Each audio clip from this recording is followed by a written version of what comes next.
रंगिया दख'रा दुलाराय बर' फरायसा आफादनि बानजायनायाव दामजु दामनाय आरो मोसानाय फोरोंथायनि हारिमु मावबादा।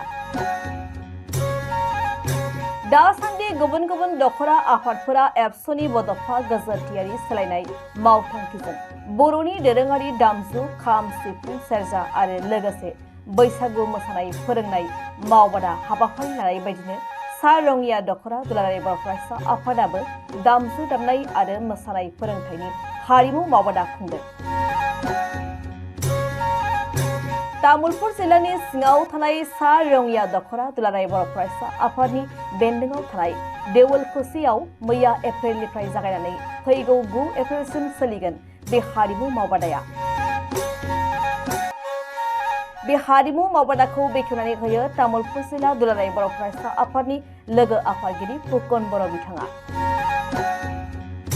लोगोसे बे हाबाफारियावनो बाहागो लाबावो 30 नं गरेश्वर बियाबनि एमसिएलए पबित्र कुमार बर' बिथांजों लोगोसे तामुलपुर जिल्ला दुलाराय बर' फरायसा आफादनि हारिमु नेहाथारि रानस्राव दैमारि, सा रंगिया दख'रा दुलाराय बर' फरायसा आफादनि आफादगिरि नेहाथारि आरो गोबां लाइमोन सेंग्रा सिख्लाफोरा बे हारिमु मावबादायाव बाहागो लायो। दुलाराय बर' फरायसा आफादनि मोनसे थांखि आरो बड'फा गोजोनथियारि सोलायनाय मावथांखिनि मोनसे हाबाफारि बादि सा रंगिया दख'रा दुलाराय बर' फरायसा आफादा देवलकुसि नैबे बाथौ थानसालिनि फोथाराव सप्तासे बा 7 साननि बैसागु मोसानायजों लोगोसे बर'नि दोरोङारि दामनाय खाम सिफुं जेथा सेरजा गंगोना बेबायदि दामनायनि मोनसे फोरोंथाय मावबादा बिथांमोना लादों आरो बे हाबाफारियाव आंखौ बेखेवगिरि महरै लिंहरनाय लेखा आङो बेवहाय बाहागो लाफैनानै जोबोद गोजोननाय मोनदों आरो बे हाबाफारिनि गेजेरजों जोङो आसा खालामनो हायो जे बर'नि जे दोरोङारि मोसानाय दामनाय गासैबो आगजुफोर बेजों लोगोसे जोंनि जे बैसागु मोसानाया जोंनि आजै आजौनिफ्राय सोलिबोनाय गोथार मोनसे फोरबोनि जे मोनसे मोसानाय बियो जोंनि गासै ट्रेडिशन बेजों थांबाय थानो हायो। बेनि थाखाय जोङो दुलाराय बर' फरायसा आफादा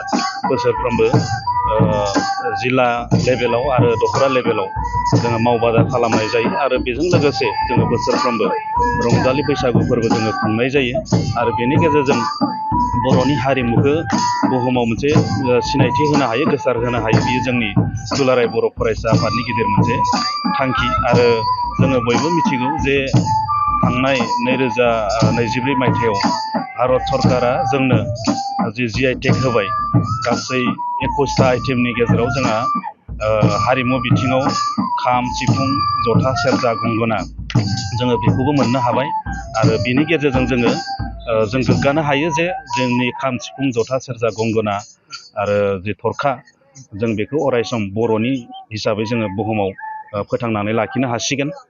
बे समाव जों बेखौ बुंनांगोन जे गंगोना आरो जे थरखा बेखौ गुबुनफ्रा बा गुबुन हारिनि जि मोसानाय बेवहाय लांनो हमबायमोन, नाथाय बेखौ GI-टेग खालामनायनि गेजेरजों दिनै बर' हारियाव फिन जोङो लाबोफिननो हानाय जाबाय बा सिनायथि होनो हानाय जाबाय। बेजों बे मोननै जे दामनाय आगजु बेबो बर'नि गोजोर जानानै थासिगोन। दा बेनि थाखायनो जोङो दैदेनगिरि बिथांमोना जोबोद नाजानायनि गेजेरजों खामानि मावनानै बेखौ GI-टेग खालामनो हानायनि थाखाय बिथांमोननो जों साबायखर बावनांगोन आरो भारत सरकारनोबो बे समाव बे आयदानि सायाव खामानि मावनायनि थाखाय बिथांमोननोबो साबायखर बावनांगोन आरो दिनैनि जि हाबाफारि बेवहाय बाहागो लाफैनानै जोबोद गोजोननाय मोनदों आरो आंनि फारसेनिफ्राय बेखिनिखौनो आङो फोरमायदों।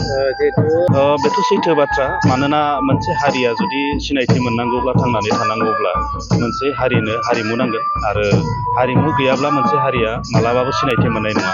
दा बेनिखायनो मोनसे हारिनि हारिमुखौ मोनसे आयनाजों रुजुनाय जादों। जि आयनायाव जोङो नायोब्ला सासे मानसिनि मोखाङाव बा मोदोमाव मा दङ गैया बेखौ जोङो रोखा रोखा नुजोबनो हायो। दा बेनिखायनो मोनसे हारिनि हारिमुखौ बा मोनसे हारिखौ हारि हिसाबै जुदि सिनायथि मोननांगौब्ला बेनाव जे हारिमु दङ आरो बे हारिमुनि गेजेरजोंनो बियो मोनसे जे हारि जोङो बेखौ सिनायथि होनो हायो बा सिनायथि मोननो हायो।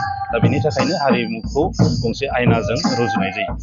दायो जोंनि थाखाय जोबोद गोजोनथाव बाथ्रा जे नंगौ आसामनि गिबि मन्थ्रि बिथाङा थांनाय 2 बोसोर सिगांनिफ्रायनो बुंबाय थादों जे बर'नि जि बागुरुम्बा मोसानाय बेखौ गिनिस बुक वर्ल्ड रेकर्ड बेवहाय गासै माने 20,000निबो बारा बेबायदि मोसाहोनानै गिनिस बुक वर्ल्ड रेकर्ड खालामनायनि बाथ्रा बुंबाय थानाय जादों आरो बेखौ बिथाङा मावफुंनांगोन आरो मावफुङोब्ला जोङो जोबोद गोजोननाय मोनगोन आरो बेजों लोगोसे बर' हारिनि जि हारिमु बियो बुहुमाव आरोबाव मोनसे लेभेलाव दावगानायनि थाखाय सुबिदा मोनगोन होननानै जोङो फोथायनो हायो। दिनै जोङो सारंगिया दख'र एबसुनिफ्राय हारिमु मावबादा लानाय जादों। दिनै जोङो 2 एप्रिलनिफ्राय 2 एप्रिलसिम लादों। बे सानस्नि हाबाफारिखौ जोङो जोंनि सारंगिया दख'र एबसुनिनो दलखुसि बर' बाजाराव लानाय जादों। ओंखायनो आं सारंगिया दख'र एबसुनि लाइमोन सेंग्रा सिख्ला हारिमु मोजां मोनग्रा गासैखौबो खावलायगोन जायफोरा गोबाव समनिफ्रायनो खाम दामनो सोलोंनो सिफुं सुनो सेरजा हुनो गोसो दङ बा सोरबा बागुरुम्बा मोसानाय सोलोंनो बैसागु मोसानाय सोलोंनो बिसोरबायदि गोसो गुदुं जायफोरा जानानै दङ बिथांमोना जाहाथे जोंनि बे हाबाफारियाव बाहागो लायो। बियो आबुङैनो बेसेन गैयालासिनो फोरोंनाय जागोन। बे सानस्निबाबो जोङो हानायसिम मोजाङै फोरोंगोन।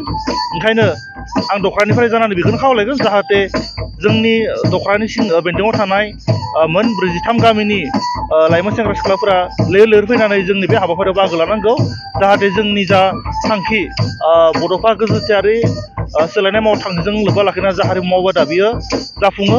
आं बेखौनो खावलायो। जायगाया देवलखुसि बर' बाजार।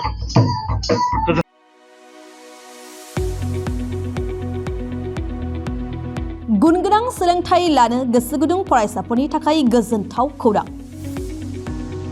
क'क्राझारनि बालागाव सेन्ट आन्स कलेजाव 2025-26 बोसोरनि थाखाय गोदानै मुं थिसननाय हाबाफारिया जागायबाय।